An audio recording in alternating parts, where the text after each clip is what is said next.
we're going to talk about some Oppenheimer stuff. Yeah. So Christopher Nolan had some thoughts about his new movie Oppenheimer. Yeah.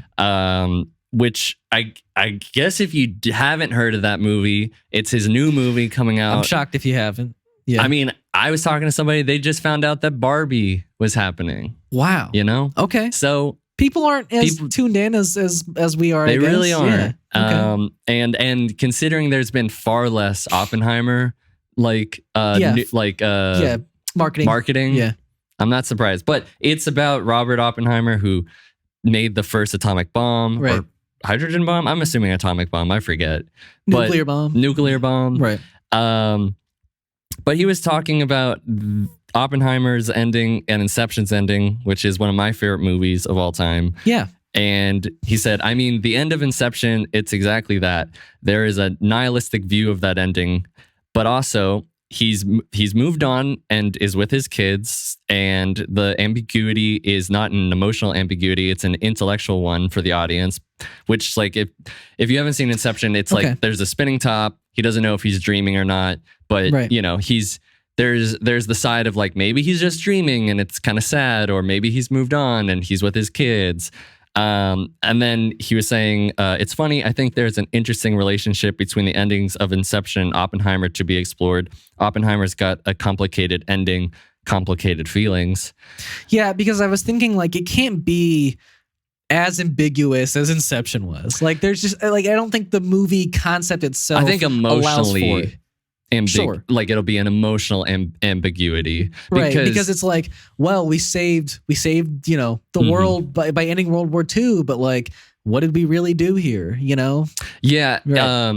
It's interesting because I started watching the X-Files literally like a night or so ago. Oh, nice. And I like just was watching so many of them, and I got up to this episode where and I think the X-Files was like in the 90s or late 90s. Yeah. And it was this episode where a guy, very like Mark Zuckerberg-y, created this company, and he's created this operating system, and the operating system has artificial intelligence and started to like kind of kill people by itself. Okay. And the guy like knew, like, he didn't kill anybody, but he's like, no, I did it, because he was saying like Robert Oppenheimer, when he made the bomb, like he felt he had all this like he was so remorseful or regretted what he did, because of all the lives lost, and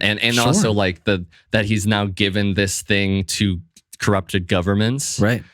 And so he was like, I don't want my thing to like get in the hands of the government, because they'll take it away and they'll do whatever they want with it.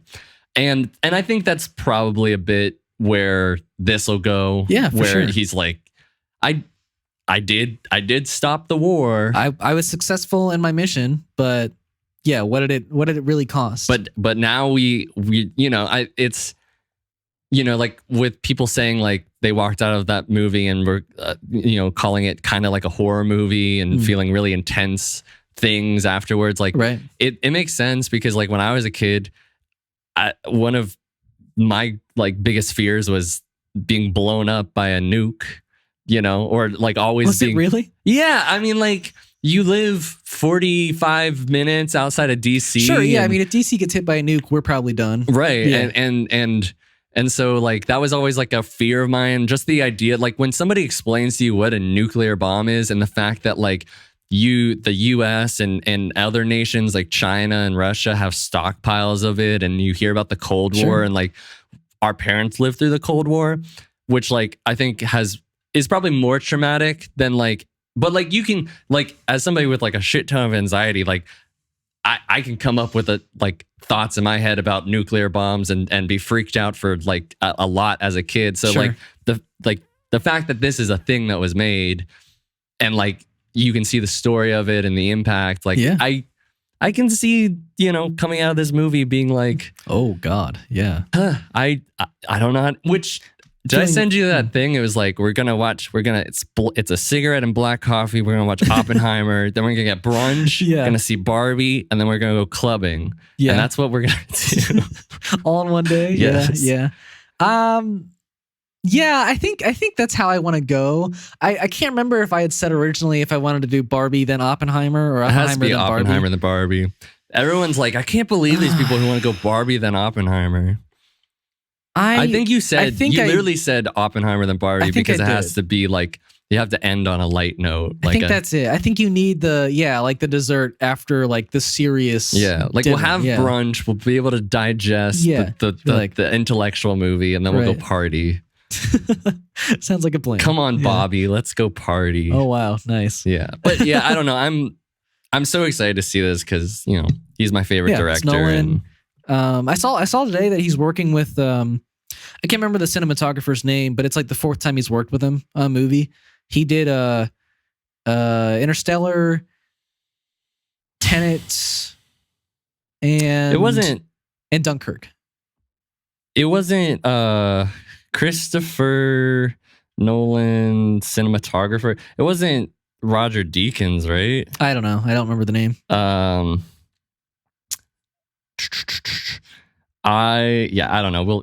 You can look it up. I don't know who did he was just. I think the cinematographer was interviewed and he was saying just like he enjoys working with him so much because it's like Christopher Nolan goes back to like the visceral, like traditional, like filmmaking style that's almost no one does these days. Yeah. And so I think based off that alone, I'm just like, yeah, cinematographer's talking Nolan up, and he did Interstellar, which is one of my favorite movies. So, yeah, Interstellar is a good movie. It's great.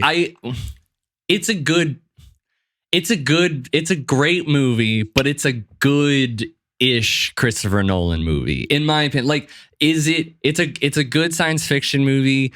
It's just I think he's still trying to get that's his first like kind of foray into trying to get like the emotion, like, because I just think Interstellar, like, emotionally, except when he sees his daughter at the end, just kind of is a little flat. Wow, I totally disagree. That's interesting. I just don't. It's a fine science fiction movie. It's to just me, because like I know you're gonna really disagree with this, but like.